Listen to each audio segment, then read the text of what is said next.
9월 8일 법률방송 로투데이 시작하겠습니다.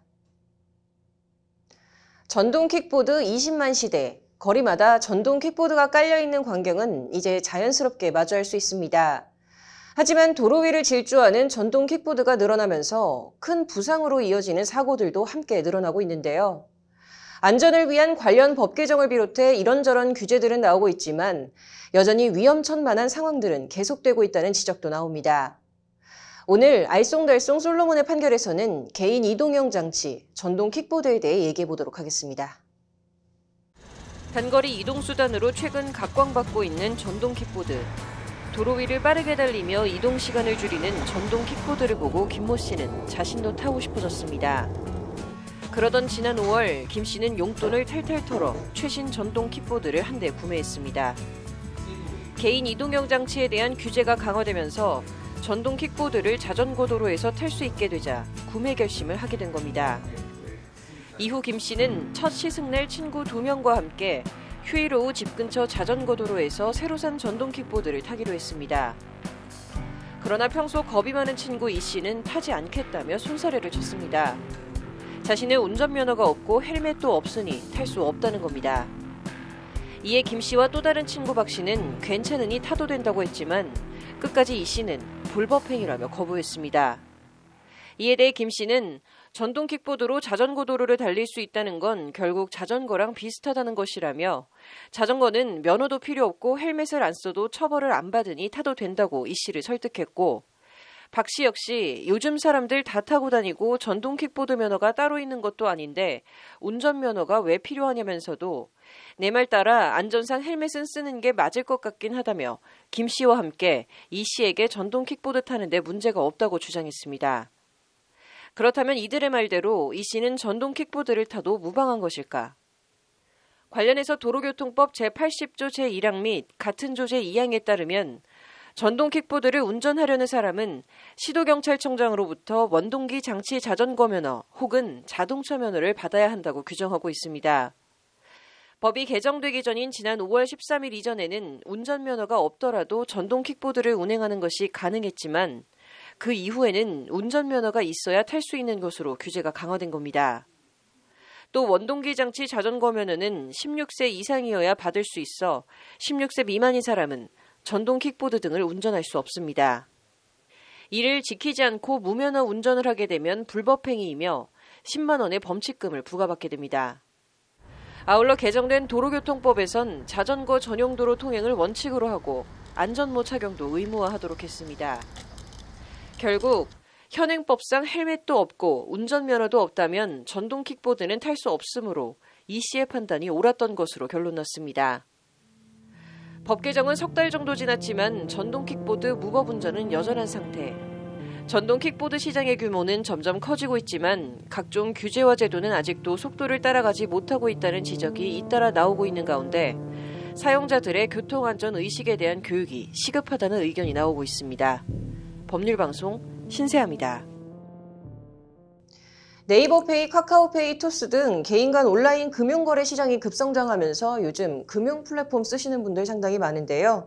금융위원회가 금융 플랫폼 일부 서비스에 대해서 제재를 가했습니다. 관련 내용 로인사이드 장은지 기자와 얘기해 보도록 하겠습니다.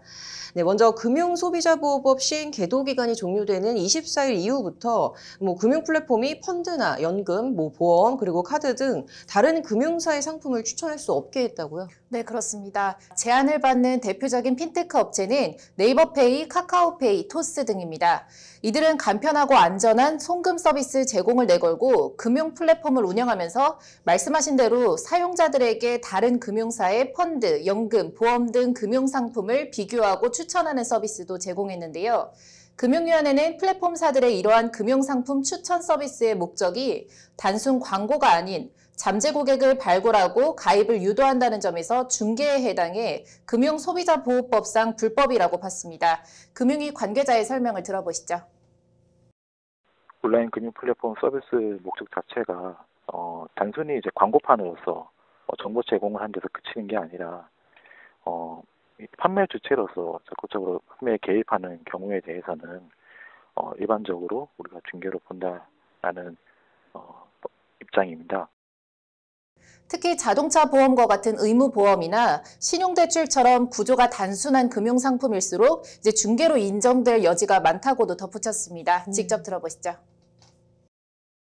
자동차 보험 같은 의무 보험이나 신용대출 같이 이렇게 구조가 단순한 차별화가 그렇게 크지 않은 그런 네. 상품일수록 판매망의 역할이 상당히 크기 때문에 그래서 이런 이제 단순한 구조의 상품일수록 그 중개로 인정될 여지가 많을 수 있다. 네, 금융상품 중개뿐만이 아니라 뭐 플랫폼을 통한 투자 서비스도 제안을 했다고요? 네, 그렇습니다. 카카오페이의 경우에 앱에 들어가게 되면 첫 화면에 대출, 결제, 보험 등과 함께 투자 서비스도 표시하고 있는데요. 이 역시 미등록 중개라는 것이 금융당국의 지적입니다. 직접 들어보시죠. 특정 업체에 대한 어떤 영업을 제한한다든지 그렇게 하기 위한 어떤 조치이기보다는 이제 현장에서 여러 가지 이제 복잡 다양한 영업 행위가 나타나고 있으니까 그런 부분을 좀 단순화, 좀 사례화해가지고 그 현장에서 그 중개 해당 여부를 판단하는데 필요한 이제 기본 원칙을 제시한 걸로 좀 이해해 주셨으면 하는. 네, 중개 금지와 관련해서 지금 금융소비자보호법 관련 규정은 어떻게 되어 있습니까? 네, 일단 금소법은 파생 결합 펀드 그리고 라임 등 이딴 펀드 손실 사태를 계기로 금융소비자 피해를 줄이기 위한 차원에서 지난해 3월에 제정이 되고 그다음에 올해 3월 25일부터 시행됐습니다. 금소법은 미등록자의 금융상품 판매, 중개를 금지하고 있습니다. 금소법 제24조는 금융상품 판매업자는 금융상품 판매 대리, 중개업자가 아닌 자에게 금융상품 계약 체결 등을 대리하거나 중개하게 해서는 안 된다고 규정하고 있습니다. 이를 어기면 금소법 벌칙 조항에 따라서 5년 이하의 징역 또는 2억 원 이하의 벌금에 처할 수 있습니다. 금소법은 계도 기간을 거쳐서 오는 25일부터 본격적으로 시행됩니다. 이에 따라서 금융 플랫폼사들은 이달 24일까지 중개업자 등록을 마치거나 제공해오던 서비스를 중단해야 합니다. 앞서 토스와 카카오페이 등은 지난 5월 온라인 투자연계 금융업법, 이른바 온투법 시행을 앞두고 테라펀딩과 같은 P2P 업체와 제휴를 맺고 투자 상품을 소개해주는 서비스도 종료한 바 있습니다. 또 토스의 경우에는 부동산 소액 투자 및 소액 분산 투자 서비스도 종료한 바 있습니다. 근데 이러한 제재가 오히려 소비자의 편익만 좀 줄어든 것 아니냐라는 좀 비판이 나올 수도 있을 것 같아요. 네, 그래서 금융위는 이러한 제재에 대해서 단순 광고든 중개든 이제 유권 해석적인 부분을 떠나서 금융 소비자 권익 보호 및 건전한 시장 질서 구축을 목적으로 하는 금소법 취지를 우선해 판단했다고 설명했습니다.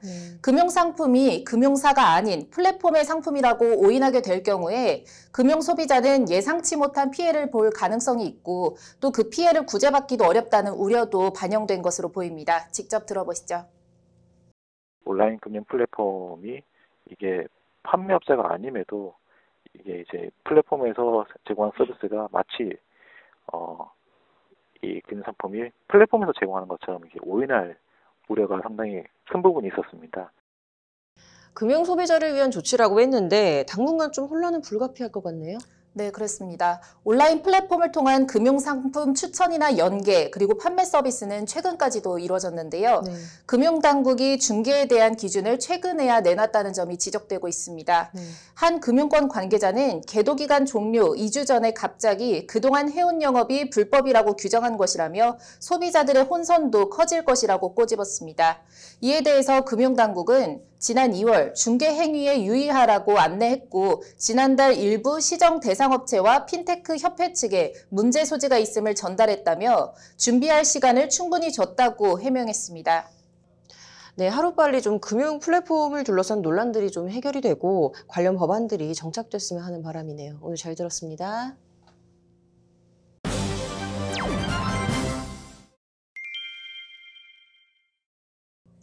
네, 오늘 윤수경 변호사의 이슈 속 법과 생활에서는 유튜브 채널 가로세로 연구소 출연진들이 체포된 것과 관련해서 얘기해 보도록 하겠습니다. 윤 변호사님 어서 오십시오. 네, 어제 경찰이 이 가세현 출연진들을 모두 체포했다고요? 네, 맞습니다. 서울 강남경찰서는 어제 오후 7시 59분경에 가세현 출연진인 강용석 변호사의 자택문을 강제로 개방한 후에 그를 체포했다고 합니다. 아울러서 경찰은 강용석 변호사가 체포되기 10분 전인 오후 7시 46분쯤에 그 김세의 전 MBC 기자도 자택문을 강제로 개방을 하고 체포를 했다고 하는데요. 네. 유튜버인 김용호 씨의 경우에는 같은 날 오전 9시경에 자택에서 나와서 차에 탑승하려다가 경찰에 붙잡힌 것으로 전해지고 있습니다. 네. 이 김세희 전 기자와 강용석 변호사가 이제 동시에 체포가 된 건데 이 체포되는 과정에서 좀 이런저런 일들이 있었다고 하던데요. 네, 맞습니다. 그 가세현에 따르면 경찰은 어제 오전에 네. 강 변호사를 비롯한 출연진들 자택에 경찰관들을 세 팀으로 나눠서 보내서 체포영장을 집행했다고 합니다. 네. 이들 모두 사전에 경찰의 체포영장 시도를 알지 못했던 것으로 전해집니다. 네. 김용호 씨의 경우에는 집 앞에서 바로 경찰에 체포가 됐지만 네. 강 변호사와 김 전 기자는 10시간 가까이 집안에서 경찰과 대치하다가 네. 현관문을 뜯고 들어온 강남경찰서 사이버수사대 팀원들에게 체포됐습니다. 네.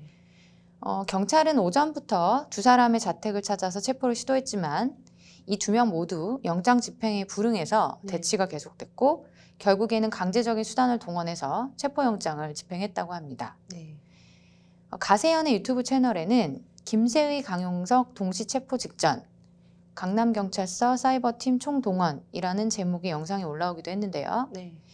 이들은 체포영장 집행을 시도하는 경찰과 대치 중인 현장을 공개했습니다. 네. 영상이 올라온 직후 김 전 기자는 유튜브 커뮤니티를 통해서 저와 강용석 소장 모두 다 당당히 싸우겠다. 무엇보다 가장 황당한 것은 법원이 체포영장을 발부했다는 사실이라면서 강한 어조로 비난을 했는데요. 이어서 법원이 체포를 결정한 사유는 크게 두 가지이다. 첫째는 도주의 우려, 둘째는 증거인멸의 우려. 저랑 강용석 소장이 도주의 우려가 있나라고 하면서 증거인멸의 우려는 더더욱 말이 웃길 뿐이다. 명예훼손 사건에서 증거인멸할 사안이 있나라고 반문하는 내용의 글을 올렸습니다. 네, 말씀하신 대로 지금 강 변호사와 김 전 기자가 이제 체포에 불응하면서 굉장히 오랜 시간 동안 이제 경찰과 대치한 것이 좀 화제가 되고 있는데요. 지금 이들이 어떤 혐의를 받고 있는 겁니까? 앞서 강 변호사와 김 전 기자 등은 유튜브 방송 내용과 관련해서 네. 명예훼손 혐의 등으로 피소된 바가 있습니다. 네. 이인영 통일부 장관 아들과 조국 전 법무부 장관의 아들, 딸 등에 대한 이제 명예훼손, 모욕 혐의로 고소, 고발을 당한 사안입니다. 네.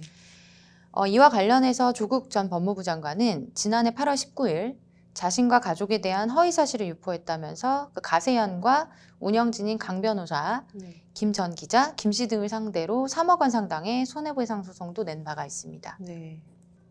네, 이 가세현 출연진들이 반발하는 이 체포영장 발부, 이거 어떤 이유에서입니까? 네, 서울 강남경찰서에 따르면 그 체포된 가세현 출연진 3명에 대해서 네. 사이버 명예훼손, 모욕 사건 등 고소 고발이 10여 건 접수된 상태라고 합니다. 네. 경찰이 이들에게 그 10여 차례 출석 요구를 했지만 네. 그에 불응하지 않아서 체포영장을 발부해서 집행했다라고 설명을 했습니다. 네. 이에 대해서 가세현 측은 과도한 법 집행이라면서 반발을 하고 있는데요. 네.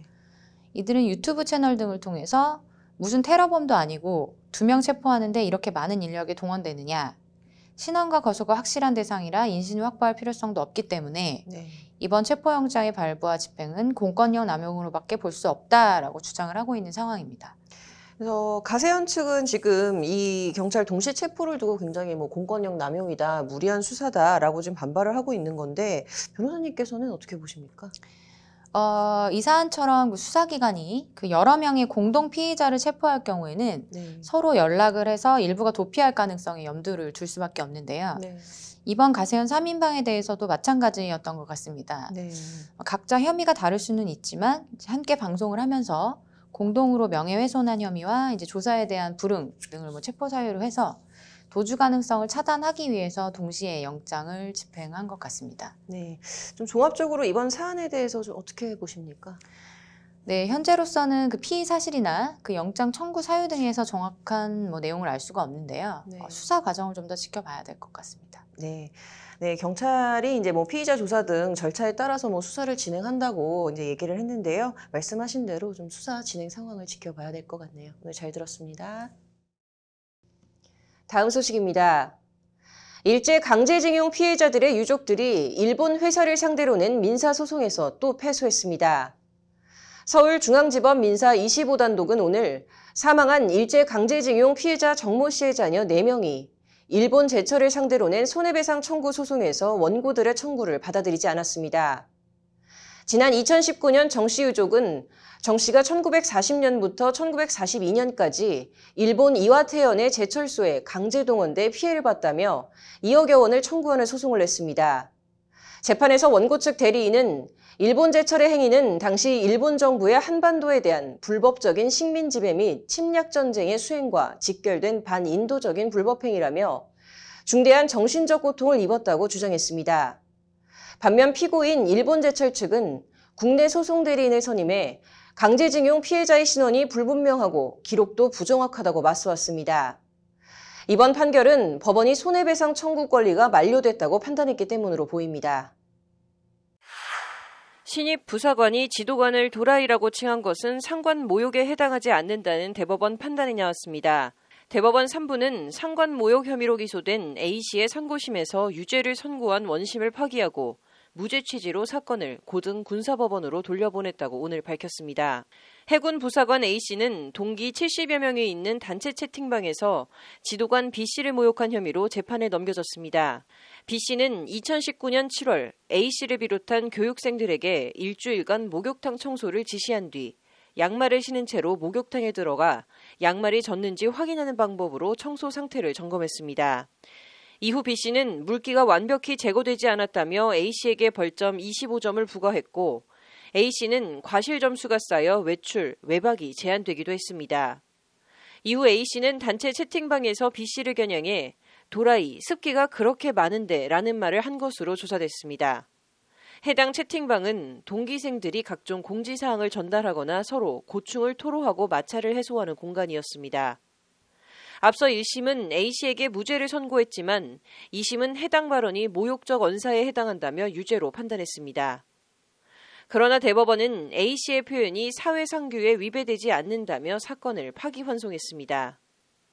재판부는 A씨의 발언은 모욕적인 언사라고 볼 수 있다면서도 장마철에 습기가 많은 목욕탕을 청소해야 하는 A씨 입장에서는 B씨의 청소 상태 점검 방식 등에 대한 불만을 토로하는 과정에서 즉흥적이고 우발적으로 이뤄진 것으로 보인다고 밝혔습니다. 오늘 준비한 소식은 여기까지입니다. 시청해주신 여러분 고맙습니다.